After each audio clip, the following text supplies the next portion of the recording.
Was there a catalyst or light switch moment for you in terms of joining the Navy and the SEAL teams? Was that all a package deal? What was the moment where you said, that's what I want to do? All right. So I had a friend that joined the Army and went down to boot camp in between his junior and his senior year. And when he came home from that, he told this story. And the story was, he's out there with his drill sergeant. They're out there at the track at Fort Benning, and they're sitting there waiting to do some evolution. And there's a guy out there, and he's running around the track, and he's got, fatigue pants on, combat boots, t-shirt, rucksack, long hair with ponytail, and a beard. And he's running at some crazy pace. Yeah. And my friend looks out there and he says, "Drill sergeant, who's that guy?" And the drill sergeant, without looking back at my buddy, just keeps staring ahead and just says, "Delta." And then my buddy says, "Drill sergeant, is there anyone that's tougher than Delta?" And the guy, without looking back, says, "SEAL team." And so he told me that story. I don't know if it was true. I don't know if it was made up. But when I heard that story, I was like, okay, I know what I'm going to do. Yeah, just like that. Yeah, that was it, man. It's and hard. plus, I grew up surfing. And so this is another thing that added to it. I knew that you could either get stationed. I found out that you could either get stationed in Virginia Beach or in San Diego and be in the SEAL teams. And to me, being stationed either in Virginia Beach or in San Diego would be awesome because I surfed. So here's an opportunity to go live somewhere where there's surfing. Yeah. And so that was another thing that got me fired up. That's classic, man. The whole SEAL Delta thing is, especially on podcasts nowadays, there's all kinds of back and forth between the two. But one of my best friends growing up ended up at Delta, kind of a similar thing. We were both going to join the Rangers, and then my mom was like, "You're not joining the fucking Army." And she's like, if you need to join the military, why don't you join the Navy, because that's what your grandpa did and whatever. So I was like, all right. So I do that and end up doing the same shit anyway. Yeah. But yeah, it's fun. It's funny, the back and forth. And like I said, I mean, I don't know whether that story was made up or not. And obviously, freaking the guys from Delta and are outstanding soldiers, and the Rangers are outstanding, and the SF is outstanding, and the Marine Corps is outstanding, and the 82nd Airborne and the 101st. Like, there's freaking outstanding. Yeah. There's outstanding troops in all these different units. Yeah. So, it sounds like ego played a big role in joining. Then, correct? Yeah, I think. The interesting thing is, if you don't, in somewhere in my mind, I thought I could make it. And not, I didn't just think I could make it. I wouldn't have joined if I didn't think I was going to make it. So I was like, yeah, of course I'm going to be able to make it. Despite the fact that I probably had no reason to be able to say that, right? It wasn't like I was some collegiate bound athlete, or I'd set the school record in the 800 meter run or anything like that. Like, I didn't have any of those qualifications. Yeah. So, but part of me was just thinking, oh, if you've just got to be cold and miserable, I know I can do that. Yeah. Because, I grew up surfing in Maine, and it is freaking freezing. Yeah. And so, but is there ego involved? Yeah. You have to at least have some level of naivete, right? Too naive to know. And if I would have run the numbers, you know what I mean? If I would have been smart enough to say, like, hold on, let me do a risk assessment, cost benefit. Yeah. What would I do? And that is the biggest risk, when you're looking at joining the Navy, when you're looking at going to the SEAL teams. If you don't make it to the SEAL teams, you're probably doing a job that you would not want to do if you're not a SEAL. Yeah. So if you join the Army and you don't make it through selection, okay, well, you still can be an infantryman carrying a machine gun, which is still cool. Yeah. But if you don't make it through SEAL training and all of a sudden you're on a ship, which, again, if you want to be on a ship, if you want to be a diesel mechanic, what a great place to go. If you want to be in avionics, what a great place to go and be in the Navy and get that skill set. But if you want to be a commando and you don't make it, it's going to be problematic. Yeah. If I would have run the numbers, if I would have done the calculus, I might not have gone for it. So. And you graduated high school, went straight in? Yeah. Yeah. Did you do any research on what SEALs did before you did that, or was it just like, that's the fucking toughest, so that's what I'm going to do? It was also, we go to Nam. Yeah. We're going to Nam and fighting. So that was good times. Yeah, that's wild. So you go to boot camp. What year was that?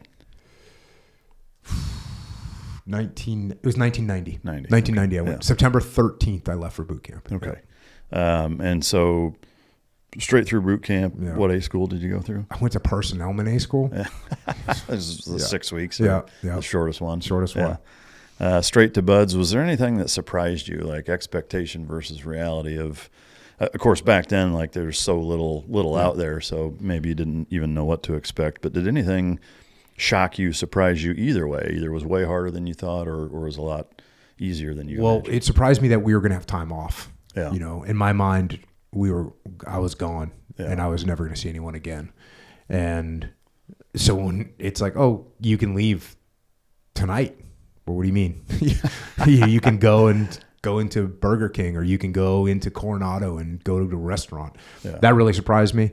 And I think that's actually part of the program. I think there's a reason for that, because they want to see if you can actually have the self-discipline to show up when you got to show up and not do stupid things when you have the opportunity to do stupid things. So I think that surprised me a little bit. And then other than that, I don't know if this was there when you were there, but when I showed pool comp, I didn't know anything about pool comp. Like, I never heard of it. And when I got there, I was checking in and I see there was a Texas Chainsaw Massacre poster, and it had, instead of whatever the killer is in Texas Chainsaw Massacre, it was they had put a UDT SEAL instructor shirt on him, and he was like ripping the face mask off of somebody, and it said Bud's Pool Comp Massacre. And I remember thinking, oh, I wonder what that is. And then we all found out. Yeah. Yeah. And that's, I think that and San Clemente Island are the two most kind of underhyped elements of buds that will catch people off guard.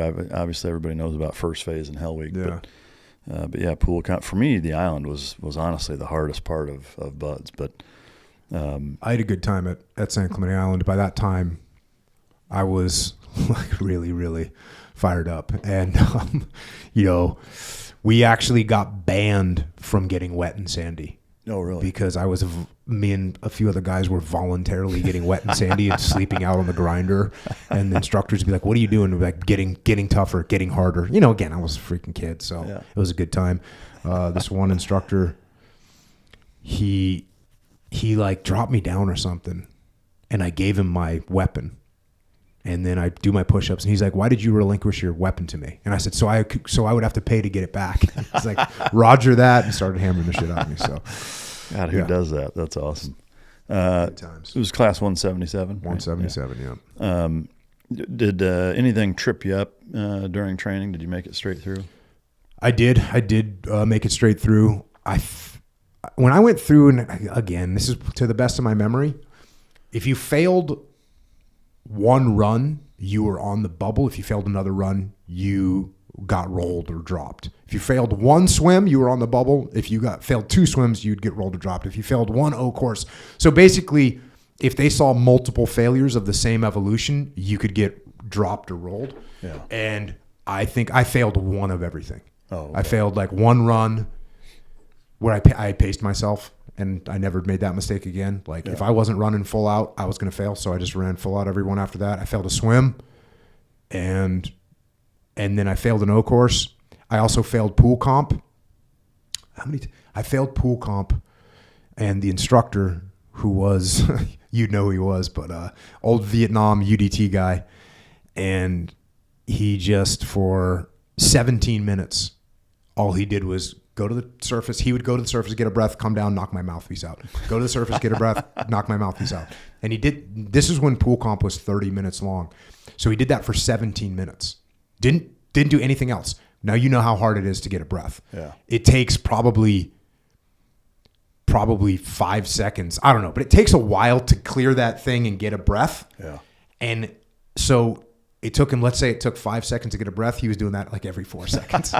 And he did it for 17 minutes. And then he just gave me the signal to surface. So I came up and I said, "I feel fine," which is what you're supposed to say. And he said, "You didn't look comfortable down there. You fail." And I said, "Roger that, instructor." And then I passed the next time. But years later, he was at TRADET. and he actually worked for me at TradeNet. Oh, shit. A great guy. And I said to him, I was like, hey, man, you remember failing me in pool comp? He goes, yeah, I was just messing with you. Oh, that's classic, man.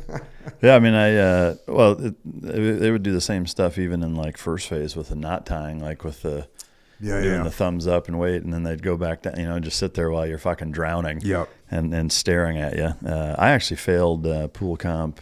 I was on the last try when I finally passed. I barely passed it that first time, but so many crazy memories from that whole time. I think you were an instructor, right? Yeah. See, I think I never did instructor duty.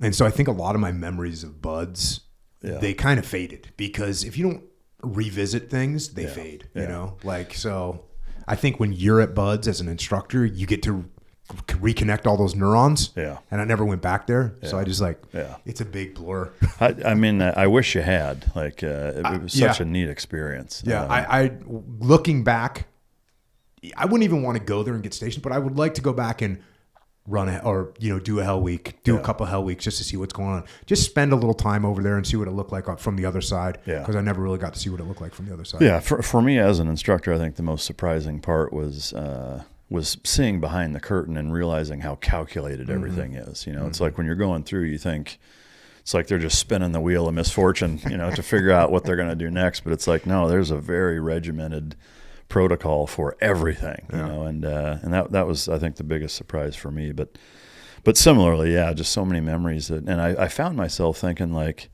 fuck, I don't know how I made it through. Like as an instructor, you're only doing an 8-hour shift, and at the end of that 8 hours, now granted, it's the instructor's job to have a level 12 out of 10 intensity the entire 8 hours, whereas as a student, you're just trying to survive, but like at the end of a hell week as an instructor, you feel damn near as broken as they do. I mean, it's really hard on you. Hell week is impressive. Yeah. Like when you see the guys coming out of hell week and they're annihilated. Oh yeah. Like it is savage. Yeah.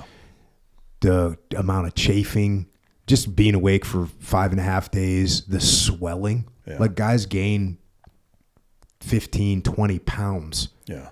Of swelling weight. Yeah.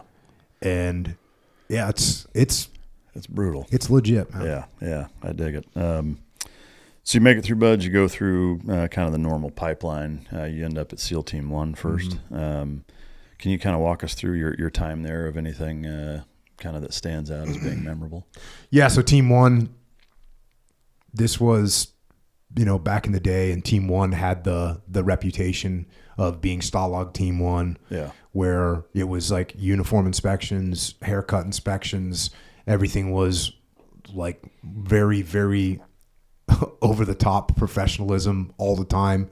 And that's kind of what I was just introduced to. And so that's the way, you get a lot of your DNA in your first team and your first platoon and stuff like that. So I definitely picked up a lot of DNA. There was a Master Chief there who really ran a tight ship, and he ran a tight ship, and he was his name was Master Chief Faculty. He passed away in 2017, but he was just really set a high bar for professionalism, and so that's what we did. And when I got there, I was actually, when we used to have quarterdeck watches, and I was standing quarterdeck watch, and the officer that was on the quarterdeck was another guy that ended up being a team CO and whatnot. But, here I was, a new guy, and he was a post platoon commander. And he asked me, what do you want to do at the team? And I didn't know anything.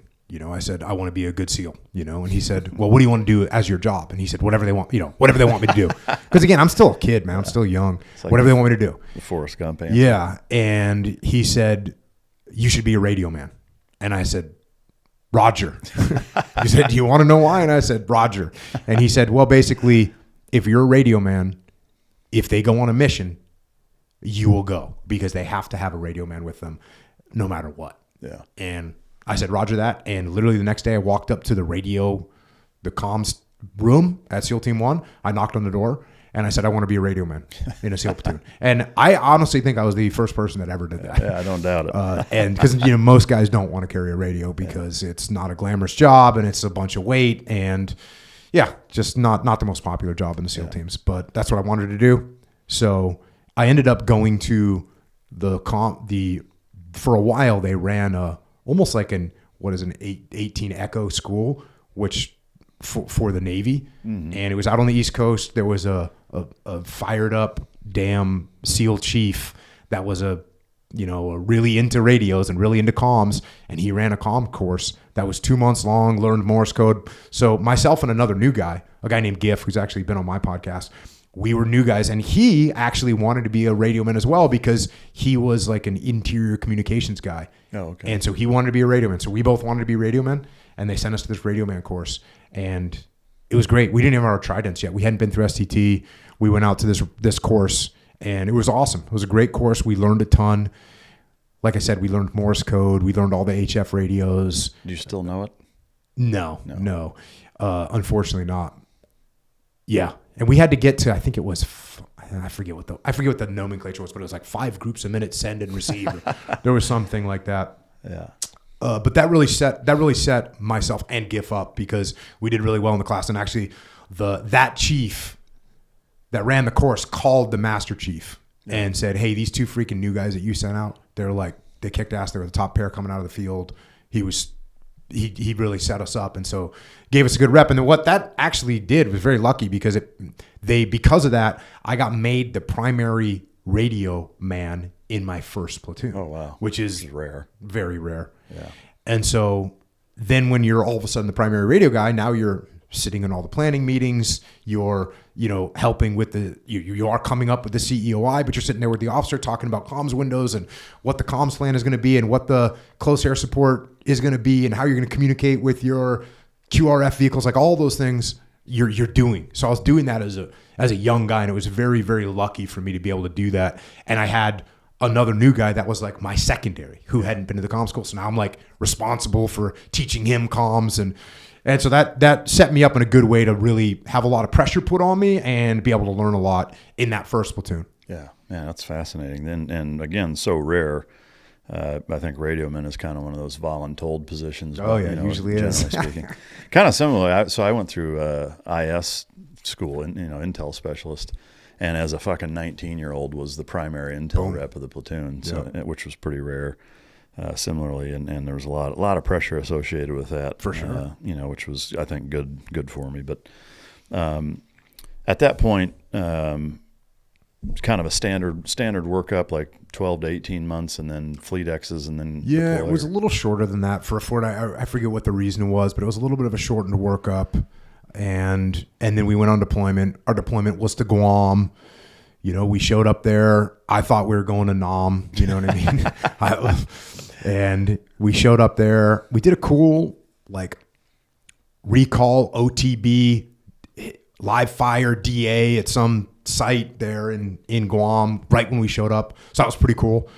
And then we got done with that.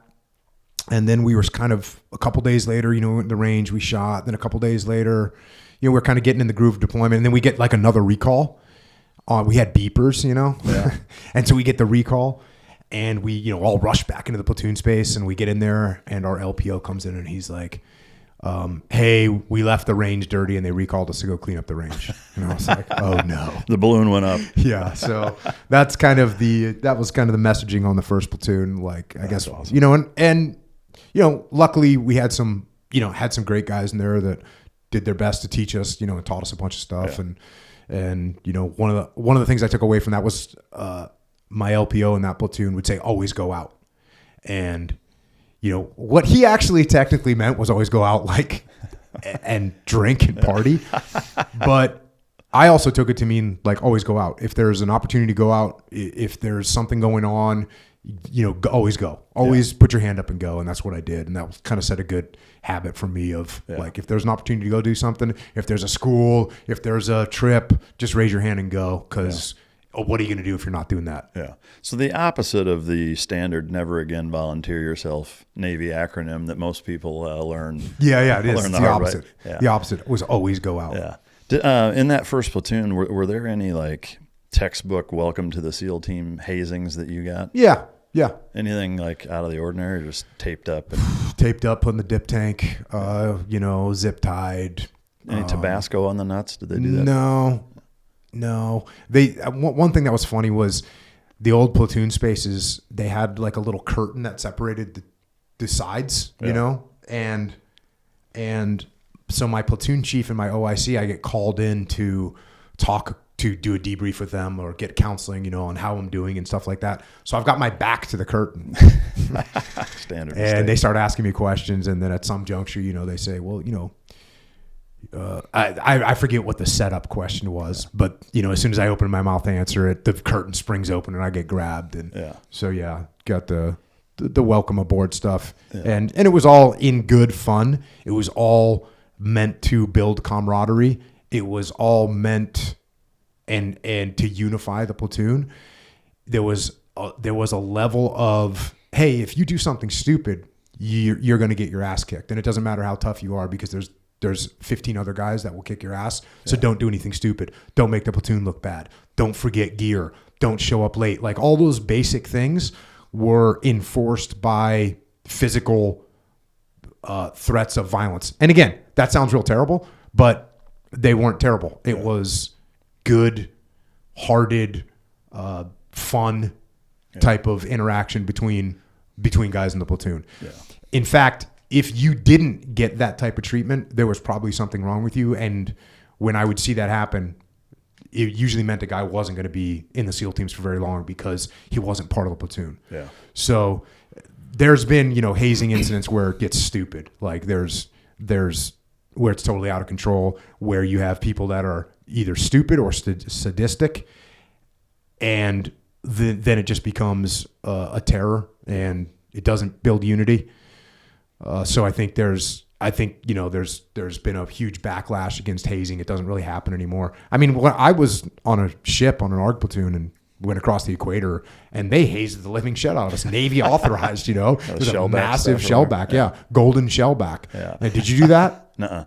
Yeah, so that was just a massive hazing thing. And then I did it later when I was one of the hazing guys. So, but that was all blessed by the Navy. I don't know what they do with that anymore. Probably nothing. I mean, it's I agree. I think, you know, there's a fine line between productive and counterproductive as far as hazing goes. I do think like corporate America could actually take a pretty good lesson. I mean, I don't know if you ever advocate for that in echelon front, but I think I'd get behind it. I think it'd be fucking awesome if you're like, you know what you guys should do? We're going to tape each other up as an exercise. Whoever fucks up first. It was a good solid first platoon. Just a good solid first platoon. Yeah. It wasn't, you know, some platoons are disasters, some platoons are epic. My first platoon was a good solid platoon with some good mugs in it. They did a good job of kind of instilling in myself and my other fellow new guys, kind of like, okay, this is the teams. Yeah.